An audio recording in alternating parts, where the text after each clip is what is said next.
বাণিজ্যিক বিৰতিৰ পিছত আমি উভতি আহিছোঁ অভিমতৰ পৰৱৰ্তী অংশলৈ মই পোনে পোনে কংগ্ৰেছৰ ৰাতুল কলিতাৰ কাষলৈ আহিছোঁ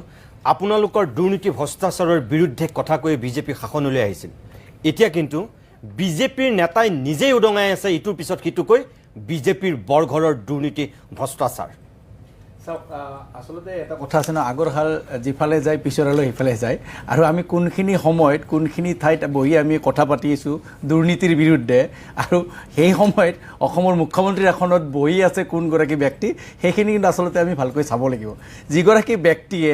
আলফাৰ নামত ধন দাবী কৰি জেলত গৈছিলে যিগৰাকী ব্যক্তিয়ে ছাত্ৰ সন্থাৰ নামত ধন দাবী কৰিছিলে যিগৰাকী ব্যক্তিয়ে মানৱেন্দ্ৰ শৰ্মা হত্যাকাৰীৰ গোচৰত অভিযুক্ত হৈ আছিল আজিলৈকে কেছ শেষ হোৱা নাই যিগৰাকী ব্যক্তি মন্ত্ৰী হৈ থকাতে লুইজ বাৰ্জাৰ সাৰদা কেলেংকাৰীৰ পৰা গোটেই সমগ্ৰ কেলেংকাৰীতে লুতুৰি পুতুৰি হৈ থকা ব্যক্তিগৰাকী মুখ্যমন্ত্ৰী আৰু সেইগৰাকী মুখ্যমন্ত্ৰী শূন্য সহনশীলতাৰ কথা কয় মানে দুৰ্নীতিৰ বিৰুদ্ধে সেইটো আমি প্ৰথম দিনৰ পৰা হাঁহিছোঁ আজিও হাঁহিছোঁ এইকাৰণে আৰু যিবিলাক ব্যক্তি ধৰা পৰি আছে আপুনি যদি ভালকৈ নটিচ কৰে গোটেইখিনি হিমন্ত বিশ্ব শৰ্মা ডাঙৰীয়াৰ লগত একেবাৰে অতঃপ্ৰোতভাৱে জড়িত ব্যক্তি আপুনি কৈছে দেৱপ্ৰকাশ ভাগৱতী তেখেতে মিনিষ্ট্ৰী অফ হোমৰ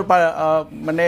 পাছ আছে কিহৰ কাৰণে পাছ আছে আৰু এই ব্যক্তিগৰাকী যদি আপুনি ভালকৈ চাই নহয় হিমন্ত বিশ্ব শৰ্মাৰ ওচৰত গৈ জইন কৰিছিলে বিজেপিত তেওঁলোকৰ আশীষ ধন্য হৈ তেওঁলোকে মানে বিজেপিৰ লগত জড়িত হৈ আছে তেওঁলোকে পুৰণা বিজেপিও নহয় এইবিলাক হৈছে হিমন্ত বিশ্ব শৰ্মাৰ লগত যোৱা একেবাৰে দুৰ্নীতিৰ লগত যিবিলাক শিপাই থকা ব্যক্তিসকলক যিবিলাক কংগ্ৰেছৰ পৰা লৈ কথা এটা কওঁ নেকি যদি বেয়া নাপায় ইয়েছ মই সেইটোৱে কওঁ এই গোটেই বস্তুটো কিন্তু কংগ্ৰেছৰ সৃষ্টি একদম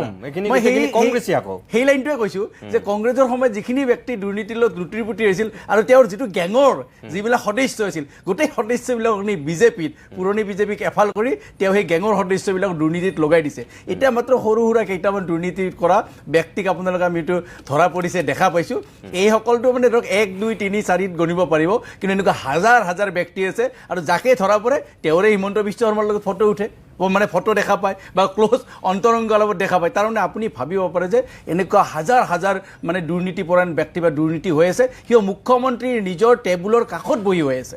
তেওঁ গম নাপায় দুদিনমান আগত ট্ৰেডিঙৰ কথা কৈছে তেওঁৰ কাষতে হৈ আছে ফেচবুকত তেওঁলোকে প্ৰচাৰ কৰি আছে তেওঁৰ গৃহ বিভাগ তেওঁৰ মানে গোটেই সমস্ত হিমন্ত বিশ্ব শৰ্মা ডাঙৰীয়াৰ চৰকাৰখন ক'ত গৈছিলে এইখিনি প্ৰশাসন ব্যৱস্থা ক'ত আছিলে তেওঁলোকে দেখা পোৱা নাছিল নেকি ট্ৰেডিঙৰ সময়তো যে ঘৰে ঘৰেতো যাই গৈ কোৱা নাই যে মোক 1 কোটি দিয়ক 2 কোটি দিয়ক এইটোতো অনলাইন বেপাৰ আছিলে তো এইবিলাকতো তেওঁলোকৰ চকুৰ আগত হোৱাৰ পিছতো হিমন্ত বিশ্ব শৰ্মা ডাঙৰীয়াৰ পিছত দেখা নাই কিয়নো হিমন্ত বিশ্ব শৰ্মাই আৰু এটা কথা তেওঁ বেছি ডাঙৰকৈ ক'ব নোৱাৰে বোধহয় বিজেপিৰ অফিচত হৈছে নে হোৱা নাই নাজানো বোধহয় কেতিয়াবলৈ বিজেপি নেতাসকলৰ পুৰণি বিজেপি নেতা সাহসী হ'লে কিন্তু তেওঁলোকে কৈ দিব এদিন যে আপুনি বেলেগ দুৰ্নীতিপৰায়ণ মানুহ ধৰাতকৈ প্ৰথমতে আপোনাৰ পত্নীক ধৰক কিয়নো বঙৰাত কৃষকৰ প্ৰায় 29 বিঘা মাটি দখল কৰিছে এইফালে কলিয়াবৰত 106 বিঘা কৃষিভূমি দখল কৰি উদ্যোগিক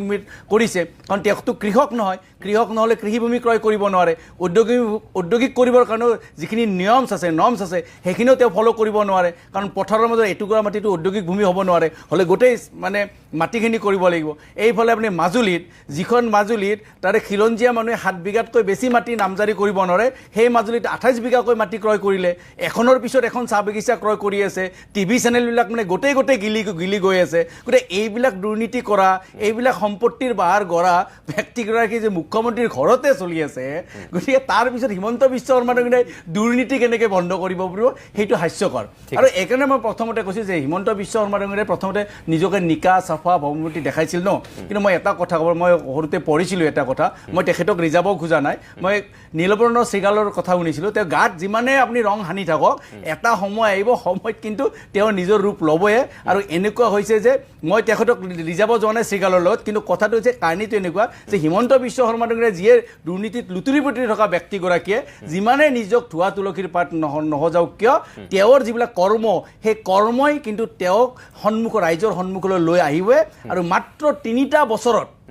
তেখেতৰ মুখা খোলা গ'ল মাত্ৰ 3টা বছৰত আগলৈকে কিন্তু কোনো মুখ্যমন্ত্ৰীৰ এনেকুৱা আমি দেখা নাছিলোঁ যে এনেকুৱা মানুহ মানে কাৰো লগত কথা পাতিব নোৱাৰে যিকোনো মানুহে ইমান বেয়া শব্দৰে মুখ্যমন্ত্ৰীৰ কথা ক'ব বিচাৰে না আচলতে আমাৰে লাজ লাগে সেইগৰাকী ব্যক্তি অসমৰ মুখ্যমন্ত্ৰীৰ আসনখন দখল কৰি আছে লজ্জাও নাই